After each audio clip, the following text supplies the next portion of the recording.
Lorsque j'ai créé ce musée en 1977, mon but était de nous rapprocher, nous autres occidentaux, de tous les autres êtres humains de la planète qui avons tous le même besoin de beauté.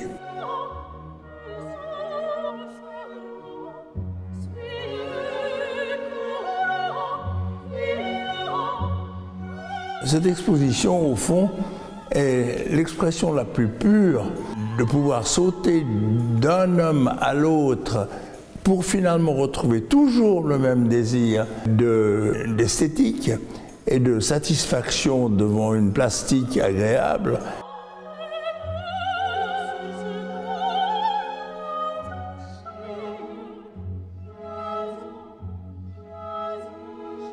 Nous avons ici 6000 ans de statuettes qui représentent des personnages masculins ou féminins représentés nus.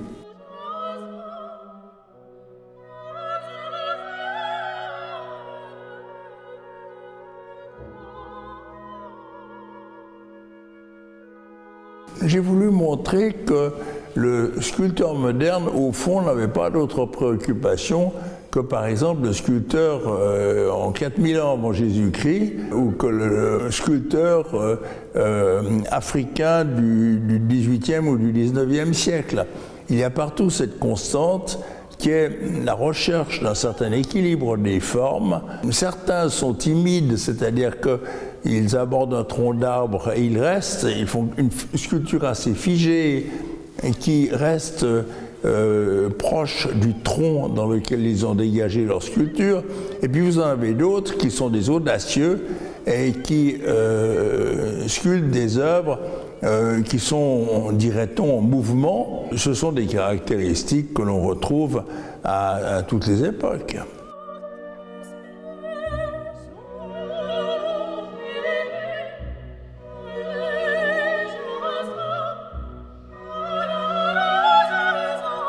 Alors elle est prolongée parce qu'elle a un énorme succès. On ne s'attendait pas à ce qu'elle ait un tel succès, mais devant le nombre croissant de visiteurs chaque semaine, nous nous sommes dit qu'il fallait laisser fonctionner ce bouche à oreille et que finalement ce n'est pas tous les jours que l'on montre des œuvres qui sont vieilles de 6000 ans et d'autres qui sont quasiment contemporaines, qui ont été sculptées au début du XXe siècle, que ce soit par des Africains ou que ce soit par des gens comme Mayol, le grand sculpteur français.